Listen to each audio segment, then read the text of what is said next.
Welcome back to the John Fourcade Show, and another one of our John Fourcade specials this week, 2017 Ford Escape.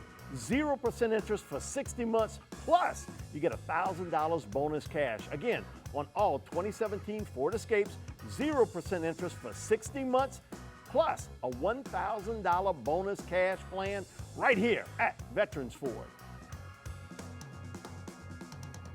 Welcome back to the John Fourcade Show. John, this week, New Orleans goes to San Francisco. I know when you guys were playing San Francisco, that wasn't the best trip in the world. They were a powerhouse. Now, this is one of the worst teams in the NFL. 1-6. They, the old-time series, 47-25-2, but most of that was in the 80s and 90s. Man, it took forever to beat the 49ers. That's a franchise that has really hit the skids.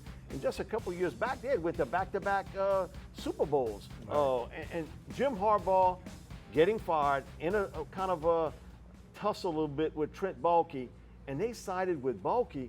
Man, and they've been through now, this is the second head coach with Chip Kelly.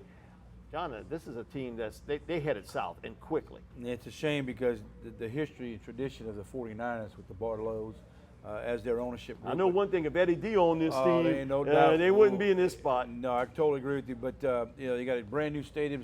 The Saints' first time going to Levi Stadium to play. Did you see the crowd they played last time?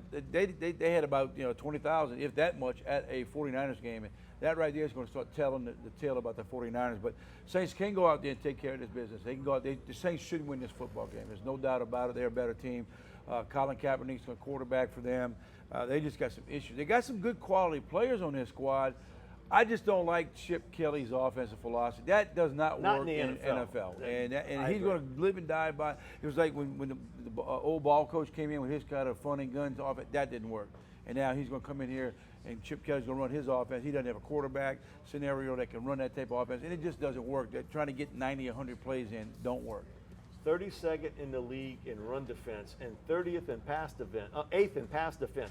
A lot of people say, well, just throw the football on them. Well, the reason most teams aren't throwing it because they're getting so much yardage running the football. This is a football game. If Sean's patient, they can get some good rushing totals out of this, and you can use that Hightower, Ingram, Lasco threesome, and Drew doesn't have to throw the football 45 times. I agree. If he stays in the 30s, high 30s, 32 to 38 in that range. If he can stay in that range, throwing the football, and you get a good running game. If your running backs come out of this football game and they're in the 30s of carries, over 30-something carries, that's a plus for New Orleans Saints. They're 39-4 when they get 30 carries or more. Yeah, so you hear that, guys? Go get yourself some running backs. And they got good running backs. They can go and play with these guys, but they can go take care of business. If you can get out there and run the football, like you said, they're last in rushing defense. Go ahead and run the football at them as much as you can. I like to see that. I like to see Drew stay upright instead of flattened. Sunday night, we got to see Dak Prescott not play a real good game, but at the end, he made plays that he needed to. Man, listen, I give him a lot of credit. Very poised young man. We saw him in a tough situation. The Eagles had him on the ropes. They just didn't knock him out, and bang, the Cowboys come at him and pulled his game out. Mike, you know as well as I do, there's not a quarterback that's ever played football, went through 16 straight games playing awesome football. This guy, Drew's even done it where he's thrown a couple of picks, and things didn't go well for it. It's going to happen. But the thing was, they won the game, and he helped win the game. He moved around there, got him back in at the end of the game. When you got a good offensive line that Dallas has, Dallas is a team you got to watch out for. We all kept saying the Minnesota Vikings. Well, the Vikings have just fallen off Dallas, would leapfrog them.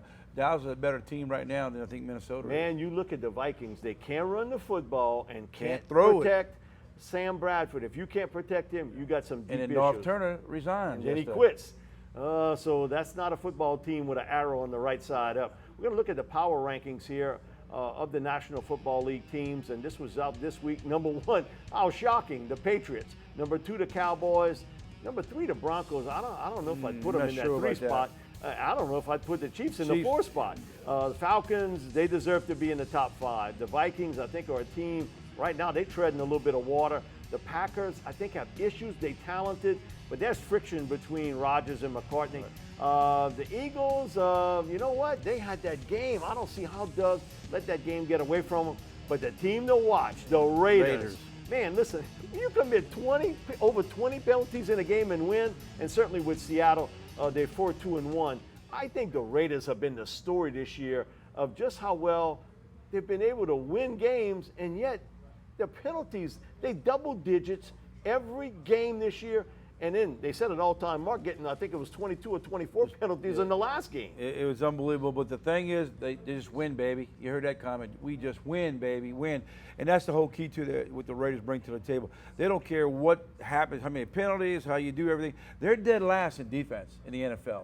And they're one of the best teams in the NFL. So there's something strange with the stats. That's why I don't believe in stats. Stats, you can throw those out the window. Some stats you want to hang in there, but the Raiders are for true. They're all real football. And I think they'll win the West of the AFC. I do believe so. And, man, listen, the gunslinger quarterback, when you need him, Derek Carr has come through in a big, big manner. The other thing, too, is when you look at the Patriots, just how much they absolutely destroyed everybody that's in front of them. And, man, if you're a fantasy football owner and you got Rob Gronkowski, you were raising all kind of sand early in the year. As soon as Brady's back in the lineup, you see where Tom's throwing the football. And the thing about the New England Patriots, they don't care who's playing for them because they go and trade Jamie Collins just passed a couple of days ago. They get rid of him. Before the season started, they got rid of Chandler Jones. It just goes to show you, Belichick can just plug anybody in there. They all want to play for the Patriots because number 12 plays for them. The Gronk's on the offensive side. They don't have the best offensive line, but they're playing some phenomenal football, Mike, and they are the best team in football right now. Talking about Jamie Collins, the Patriots had a lot of other options to trade him to. They buried him in Cleveland. I mean, why would they trade him to another team? People say, well, why didn't the Saints get involved? Well, they weren't going to trade him to any team that even has a shot to be a contender. What they did, trade him to the Browns, right, knowing that, you know what, whatever was whatever, but they're not going to pay him what he wants. He's talking about $17, $18 million a year. I think Jamie Collins would be out in the free agent market, and you got either a late third or early fourth round pick for him. Probably so. And another guy that they were trying to ship around was Harden, the defensive back who the Saints went after. Yeah, Joe Hayden. Hayden, and the price tag is way too high. And so, and his price tag's pretty high, too. Right. But, hey, man, the Patriots, they don't care who they get rid of. They'll send you whatever they got to do, and that's the part about football is Belichick. And that's the problem we have with some teams that we look at, especially the Saints. They don't bring in the right guys that can play for them, like New England. Somehow New England gets those players to go play in New England, and we can't get the guys here in New Orleans. We go after guys who are pretty much on the end of their careers, the guys who just took the money and can't play. Houston is one of the most mercurial teams in the NFL. You watch them one week and say, man, they really look good. And you watch them another week and say, boy, are they awful? They pull a game out. But, man, I'm not sold on Osweiler as a quarterback. And defensively, certainly they're not as good because they don't have J.J. Watt in the lineup. But they're a team that you never know when you catch them. And, you know, if you kind of got a little coin on the game, you stay away from those teams like the Texans. Well, the Texans have talent. There's no doubt about it. You hit the nail on the head. When Watts is not playing on defense, it hurts them. They still got talented defensive guys. But when you watch them play 2 weeks ago against Denver, Osweiler was that bad of a quarterback. He only started 7 games prior to that, and then it was the 8th game the other night. I look at it this way. Houston's got talent, but the AFC in their division is so bad, they're going to, they can win that division, and then they'll see what happens when the playoff time. But this is a golden opportunity for Osweiler to get his butt in gear because what's he making, $47 million or whatever, 75? I don't know exact numbers, but Jesus, God, you're going to give this guy that kind of money who's not even playing the level of a top 5 quarterback in the league. Another thing, too, is, man, I hope Arizona didn't wake up the sleeping giant in Carolina. And, man, what's happened to the Cardinals? But we've seen this run again almost every other year. Ron Rivera and the Panthers start out slow, and then they make a run late. We'll be back with more of the John Fourcade Show, sponsored each week by Veterans Ford.